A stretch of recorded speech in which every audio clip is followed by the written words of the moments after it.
Hey, salut à tous, c'est Clem, j'espère que vous allez tous et toutes très bien, moi ça va nickel.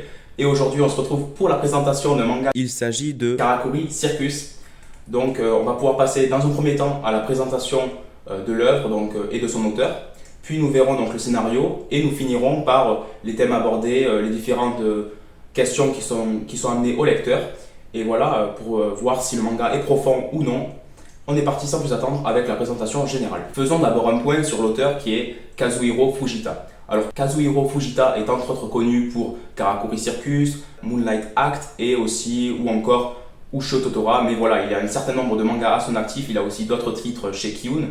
Donc ce monsieur est quand même assez connu au niveau du manga, assez réputé. Maintenant, Karakuri Circus a été prépublié entre 1997 et 2006 dans le Weekly Shonen Sunday de Shogakukan. Donc si je ne me trompe pas, Shogakukan, il y a aussi Kengan Ashura qui est issu de ce magazine et c'est un magazine assez réputé et duquel sont tirés de nombreux titres que l'on connaît aujourd'hui. Dites-moi en commentaire si vous connaissez d'autres titres de ce magazine de prépublication car ça m'intéresse. Voilà, on peut voir que certains éditeurs privilégient le Weekly Shonen Jump ou d'autres encore la Shogakukan comme Meian. Karakuri Circus a d'abord été édité en France par Delcourt Tonkam, mais a malheureusement été stoppé au niveau du 21e tome, voilà, faute de succès. Et c'est grâce à Meian que l'on retrouve aujourd'hui Karakuri Circus dans cette magnifique Perfect Edition. Cette Perfect Edition est une véritable adaptation de la Kazenban au Japon. Et Meian l'a très bien adapté. Voilà, on va faire un focus sur l'édition. C'est parti.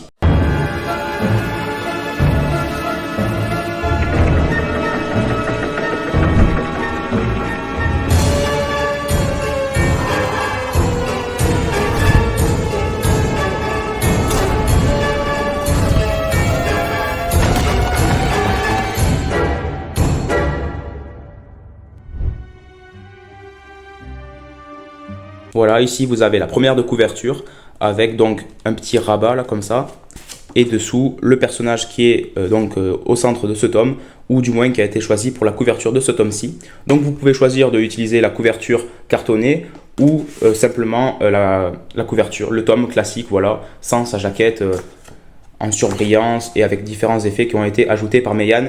Et c'est vraiment une réussite cette édition. On va voir ça de plus près au niveau de la tranche. Donc voilà, ici à gauche, on retrouve le logo de chez Meian qui a été adapté spécialement pour Karakuri Circus et qui n'est pas du tout visible, hein, ça fait vraiment objet de collection. Le code barre était juste ici et ils ont fait en sorte que ça puisse s'enlever. Voilà, c'était juste un autocollant. Donc voilà, franchement, très bien pensé cette édition avec le nom de l'auteur, le numéro de tome. Non, franchement, très belle tranche et l'édition dans son ensemble est vraiment magnifique. Voilà, gros GG à Meian d'avoir édité ça parce que tout ça pour la maudite somme de 13 €.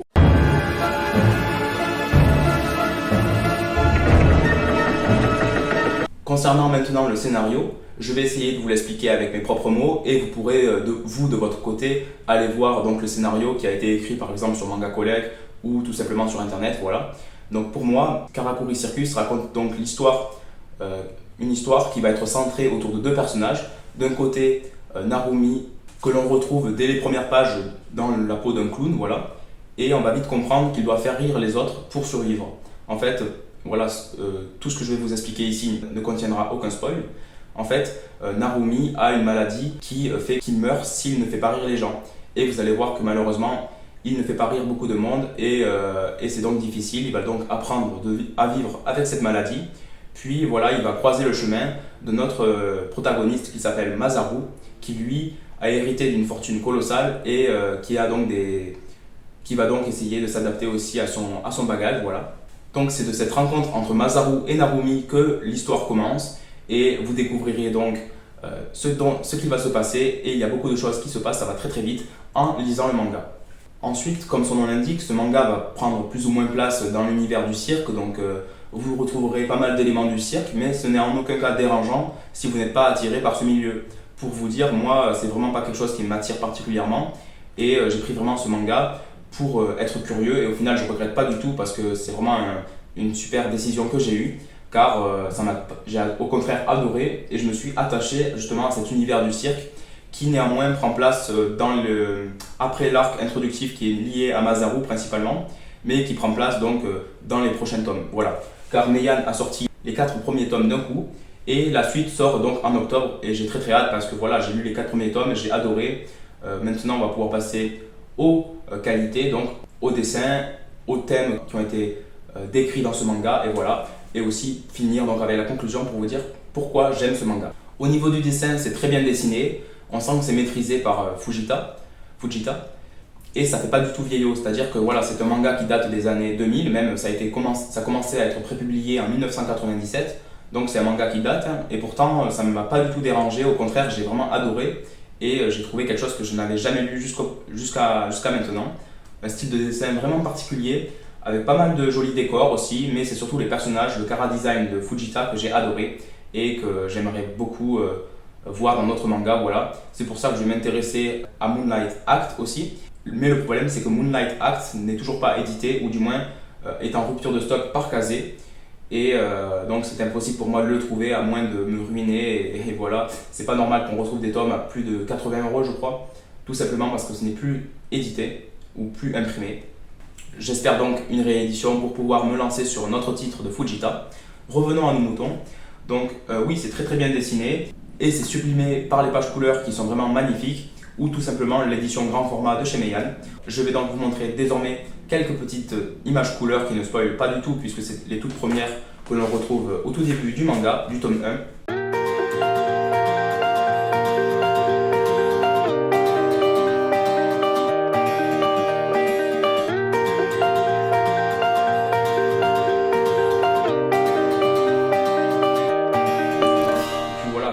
En effet, quand vous tombez sur une page couleur, vous êtes vraiment refait parce que c'est vraiment magnifique et ça sublime le truc. Voilà, ça permet vraiment d'être immergé dans l'histoire et d'avoir vraiment une lecture ludique, très divertissante. Non, franchement, au niveau des dessins, de l'édition et du papier, c'est vraiment nickel, rien à redire. Franchement, gros respect à Meian parce que là, on arrive vraiment sur un produit de qualité, de collection. Et ça, c'est une perfecte édition. Ça, c'est ce que j'aimerais. C'est ce pourquoi j'accepte d'investir, contrairement à d'autres éditions qui m'attirent beaucoup moins, de par leur prix et de par la qualité des papiers, la qualité des matériaux choisis. Donc voilà, pour le coup, Meian, je sais à quoi m'attendre et à chaque fois, je ne suis jamais déçu. Désormais, je vais pouvoir vous parler d'un autre point également très positif de cette édition de Karakuri Circus. C'est qu'elle est proposée par Anime Store avec un abonnement, comprenant 4 tomes tous les 2 mois, ou plus ou moins parce que voilà, il peut arriver à Meian de repousser une de leurs sorties. Mais pour l'instant, donc, il n'y a eu qu'un report qui était donc que les tomes 5 à 8 ne sont pas sortis en septembre, mais sortiront donc en octobre, comme je l'ai dit précédemment. Et donc vous aurez 4 tomes tous les 2 mois, avec vraiment un envoi propre, bien emballé, mais on en reparlera très bientôt, vous verrez. Et vous aurez donc des box qui ont l'air vraiment magnifiques. En plus de l'édition, franchement, je vais me faire plaisir. Voilà, ça me permet de ne pas me préoccuper, je les reçois chez moi directement. Et puis à chaque fois, je suis ravi et je peux enchaîner 4 tomes d'un coup, ce qui est génial. Je tiens à le préciser parce que vraiment, ça m'a vraiment boosté dans ma lecture. Ça m'a vraiment conforté dans le fait que c'était un bon manga, puisque j'ai pu tout enchaîner d'une traite et ne pas m'arrêter, ne pas être dégoûté de ne pas avoir la suite. Voilà. Même si maintenant, il ne me tarde qu'une chose, c'est que le tome 5 sorte et que je puisse le lire. Comme vous pouvez le voir ici, dans cette édition, vous avez à chaque fin de tome des bonus liés à la Perfect Edition et donc à la Kazenban au Japon. Et c'est vraiment très agréable, vous avez vraiment quelques bonus et il y a même un tome où vous en avez beaucoup plus. Donc rien que pour ça, c'est vraiment un plus qui n'est pas du tout de trop. Concernant les personnages, je les trouve tous super attachants.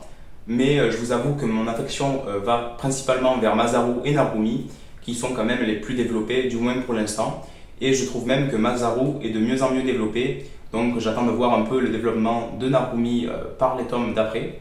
Et je sens que vraiment on n'est pas au bout de nos surprises. L'auteur nous cache encore plein de choses. L'intrigue avance vite, mais en même temps, voilà, on a plein de choses qui restent en suspens et que l'on aimerait découvrir au plus vite. Voilà. Maintenant, on va pouvoir passer donc à la présentation des thèmes qui sont décrits ici, plus ou moins directement. Hein, et donc, pour voir un peu si le manga est profond.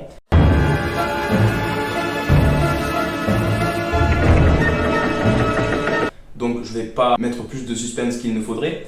Oui, il y a beaucoup de profondeur dans ce shonen. Il ne faut pas se fier aux apparences, hein, ce n'est pas juste un manga de cirque, non. Ça va plus loin, donc il y a le développement des personnages qui est, comme je l'ai dit, très intéressant. Avec voilà, ils se forgent tous un mental assez important. Puis aussi, donc, il y a des thèmes assez durs qui sont présentés au fil de l'histoire. Tout d'abord, l'acceptation des autres, voilà. Il y a des personnages qui sont de divers horizons, de divers pays, qui ont diverses et variées maladies ou ou bagages, hein, comme Masaru qui a lui une grosse fortune et qui a donc le positif et le négatif qui s'ensuit. Voilà. Il y a également Narumi qui a donc sa maladie et qui lui va devoir apprendre à vivre avec, hein, parce que franchement c'est pas facile. Et c'est ce qui fait, je pense, qu'on s'attache énormément à ce personnage, si ce n'est aussi son gros talent pour les arts martiaux. Et ça, je pense qu'on va en apprendre encore plus dans les prochains tomes, parce que voilà, à la base, c'était un grand sportif assez réputé, très très bon dans son art martial. Je ne saurais pas vous dire lequel parce que j'ai un peu oublié. Et il y a un jour où, durant une compétition, il développe cette maladie du zoonophile, je crois, voilà, c'est un nom inventé, qui fait qu'à partir d'aujourd'hui, il ne pourra plus vivre s'il ne fait pas rire les gens. Voilà. On peut donc penser que s'il y a des ondes négatives, ça peut le mettre en mauvaise position. Puis il y a aussi l'acceptation de soi-même, hein, avec encore une fois Masaru et Narumi qui doivent s'accepter tels qu'ils sont, aller de l'avant et peut-être se soutenir. Voilà, maintenant que Masaru a du mal à aller vers les autres, notamment en raison des critiques qu'il a eues justement à cause de cette fortune, à cause du fait que voilà, on le prend un peu pour le fils à papa alors que pas du tout justement. Et voilà, on va voir comment il va évoluer, comment il va se développer mentalement comme physiquement. Et c'est très très intéressant. Rien que pour ça, je trouve que c'est un manga assez culte, assez important de suivre. Concernant les méchants, ils sont très charismatiques et ont diverses motivations, hein, même si pour la plupart c'est l'argent. Donc là, il y a un autre thème qui est décrit, c'est l'argent, voilà, ses conséquences, ses effets néfastes comme positifs, même si on verra que voilà, l'auteur aurait pu avoir des facilités scénaristiques liées à cet argent, mais il les a pas prises, il les a pas utilisées. Pour ceux qui ont lu le manga, vous voyez de quoi je parle, et franchement, je trouve ça assez fou. L'auteur n'a pas choisi la facilité, que ce soit dans les dessins, dans les scènes présentées. Donc je trouve que c'est vraiment osé comme manga, comme shonen, et franchement, je vous le recommande. C'est un super titre dans une superbe édition à la hauteur de ce shonen d'exception. Si vous voulez des précisions sur ce titre, moi je vous en dirai plus en commentaire, hein, avec plaisir, ou sur Instagram, car je vais faire un post dessus. Mais voilà, je voulais ne pas trop vous en dire pour pas vous gâcher la surprise, parce que en lisant les premières pages, j'ai vraiment été époustouflé, et voilà, ça va dans tous les sens. Il y a divers événements qui arrivent, qui sont vraiment surprenants, et ça, ce serait vraiment dommage de vous le divulgacher. Sur ce, j'espère que cette petite vidéo sur Karakuri Circus vous a plu et vous a donné envie de vous intéresser à ce manga, parce que franchement, il ne faut pas passer à côté, hein. C'est la nouvelle sortie qui pour moi est la plus importante à suivre. Voilà, c'est pas non plus un gros investissement, c'est 13 € le tome, donc à peu près 50 € tous les 2 mois à investir dans Karakuri Circus. Vous aurez une fresque de couleur qui sera vraiment magnifique, voilà, allant du rouge au bleu ou au vert si je ne me trompe pas. Ça va être magnifique. Moi je vais avoir les box liées à l'abonnement en plus, donc ça c'est vraiment super. Vraiment rien à redire sur ce manga, sur cette édition. Enfin, je trouve que ce manga nous permet d'en apprendre plus sur le cirque, et c'est vraiment très intéressant, parce que moi c'est vraiment pas quelque chose qui m'attirait particulièrement avant de me mettre à ce manga, et maintenant j'ai envie d'en apprendre plus, d'en apprendre davantage et de voir un peu les diverses spécificités qui sont propres au milieu du cirque. N'hésitez pas à vous abonner et à liker pour ne pas manquer les prochaines vidéos. Il y aura du bilan lecture spécial Meian, donc je reparlerai de Karakuri Circus, et je parlerai également de plein d'autres titres que j'ai pu lire chez Meian. Et il y aura également une autre vidéo sur Anime Store. Donc voilà, restez à l'affût, il y aura du lourd sur la chaîne. Même si, comme vous pouvez le voir, mon rythme de vidéo a baissé, je prends toujours autant de plaisir à tourner ces vidéos. Je me force pas, voilà, je préfère privilégier les cours, la formation, mais aussi les amis, et j'espère que vous prenez toujours autant de plaisir à regarder mes vidéos, même si elles sont un peu moins fréquentes qu'au début.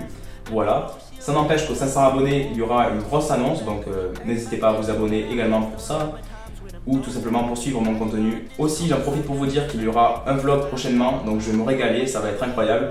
Restez à l'affût, et puis voilà, moi je vous dis à la prochaine pour une prochaine vidéo. C'était Clem, ciao. I keep a knife in my chest just to cut holes off. I don't know 'em. Leaving a bitch in the past. I gotta go now. It's over. Left me out here grieving. Shit don't add up, baby. I'ma get even.